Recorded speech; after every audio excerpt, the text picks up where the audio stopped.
Well, here we find ourselves, dear viewer, at the tail end of another year. Our homes cluttered up with unwanted presents that'll probably find their way to the local charity shop within a week or two. Our stomachs uncomfortably bloated and our brains fogged with festive merrymaking and unsafe quantities of alcohol. New Year's Eve is a time to look forward to the year that lies ahead, to make bold plans and inspiring resolutions, most of which will probably fall by the wayside before the end of January. But it's also a time of reflection, a chance to pause by the door and look back over our shoulders at the year that was, to contemplate the highs and lows of those 12 months before finally making our exits. And so, welcome to my final video of 2022. Welcome to The Drinker Reflects. Now, on the face of things, 2022 seemed to have a lot of stuff going for it. We were finally emerging from 2 long years of misery, on and off restrictions, and tedious regulations caused by the unspecified virus of unknown origin. The world had finally reopened, we were able to travel again, we could ditch the clown masks, and most important of all, we could go back to the movies. We'd emerged from the long winter of discontent, and what we all wanted was a glorious summer of blockbuster crowd pleasers that everyone could just lose themselves in. Unfortunately, that's not exactly what we got. The once unstoppable juggernaut of the MCU continued to creak and groan onwards, with the release of 3 more forgettable movies to round out Phase 4, all of which were critical and commercial underperformers. Doctor Strange 2 was a disaster of a film that basically wiped out one of the few remaining good characters in the MCU. Thor 4 proved that Taika Waititi really is just a one-trick pony when it comes to superhero movies, and Black Panther 2 was a confused mess of a film that struggled to justify its own existence without its main character. And as for the TV shows, Moon Knight took a cool concept and rendered it moot by neutering the main character and turning him into a joke. Ms. Marvel was a bright, colourful and completely forgettable teeny bopper show that did nothing and went nowhere. And as for She-Hulk,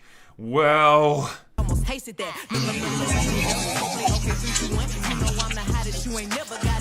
You know, it takes a lot to derail something with as much momentum as the MCU, but I do believe that Marvel may have found a way with Phase 4, a series of movies and TV shows that seem to value quantity over quality, which even die-hard fans are starting to get turned off by. What was once vibrant, energetic and imaginative has become tedious, predictable, bloated and formulaic, and I think 2022 is the year when everyone collectively realised that. In fact, superhero movies, which have basically been the dominant force at the cinema for the past 10 years, really haven't fared that well at all this year. There was the occasional hit that turned out to be way better than it had any right to, but for every Batman, there was a Black Adam, Thor Love and Thunder, or God help us, Morbius. It's Morbin time. Seriously, Jared Leto really knows how to pick them when it comes to superhero movies. In fact, some films were so bad that they never even got the chance to fail. After years of flops and false starts, Warner Brothers decided, fuck it, we're done with this, and promptly shredded their slate of upcoming movies and TV shows. Batgirl, Supergirl, Wonder Woman 3, all of them were gone like a fart in the wind. That's the funny thing about pushing the message, you see. Once the money runs out, movie studios tend to lose interest in it pretty quickly. But probably the biggest cultural battleground of the year was got to be the fantasy genre. See, a war had been brewing over the Lord of the Rings for a long time. It was one of the last remaining IPs that hadn't yet fallen to identity politics, and Amazon were determined to conquer it with the Rings of Power. But holy shit, they picked the wrong fan base to mess with on this one. Every single trailer that dared to come out got ratioed into oblivion. Legions of angry fans picked apart and mocked every single scrap of information, every interview, every element of this show. The battle lines were drawn, and when Rings of Power finally came out, war was declared.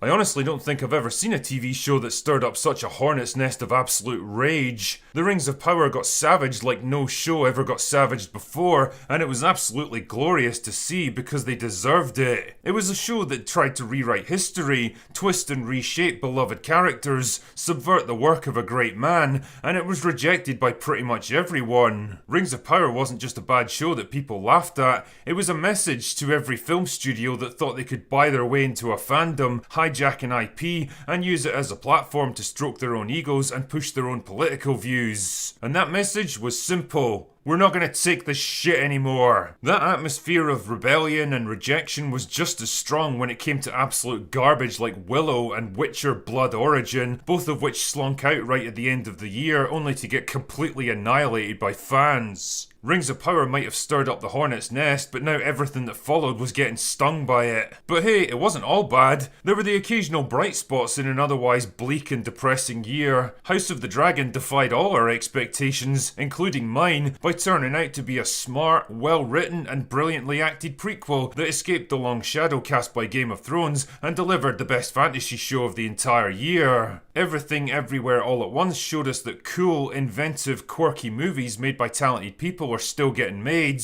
All Quiet on the Western Front was a brilliant and moving adaptation of a classic story, while RRR demonstrated the growing power and appeal of foreign cinema. Because let's be honest here, if you don't give the customer what they want, then they'll find someone else who will. Speaking of giving the customer what they want, Top Gun Maverick was, for me, the absolute standout movie of the year. One of the very few films I've seen in recent memory that dared to be uplifting, inspiring, exciting, and joyfully old school. A film that didn't try to cynically subvert your expectations or push some bleak nihilistic revisionist view of its aging hero or update its story for a mythical modern audience that doesn't exist. It was and is a glorious celebration of the classic Hollywood action movies and heroes that we grew up with, and it gave people the thing they've been craving for so long. It deserved every single dollar it made, and it makes me extremely happy to know that it succeeded when so many other films deservedly flopped. And I think in a lot of ways, 2022 will be remembered as the year the woke Hollywood bubble finally burst. It was a year where countless high-profile movies and shows that tried to milk identity politics, guilt people into watching them, and shame anyone who criticised them, promptly went down in flames. It was the year where there was no pandemic and no lockdowns to hide behind, no way of justifying the shocking decline in box office revenue except to face up to the simple, unavoidable truth. People aren't buying what you're trying to sell them anymore. They're not interested in your dumb, predictable hive mind political views. They don't want to be preached and pandered to, and they especially don't want it from a bunch of corrupt, out-of-touch narcissists that couldn't care less about the very causes they shout so stridently about. You're supposed to be the court jesters of our society, so shut the fuck up and do your jobs. So if there's something good to be taken out of one of the most creatively bankrupt, financially disastrous, and politically divisive filmmaking years in living memory, it's that people have finally woken up to the garbage that they're being fed.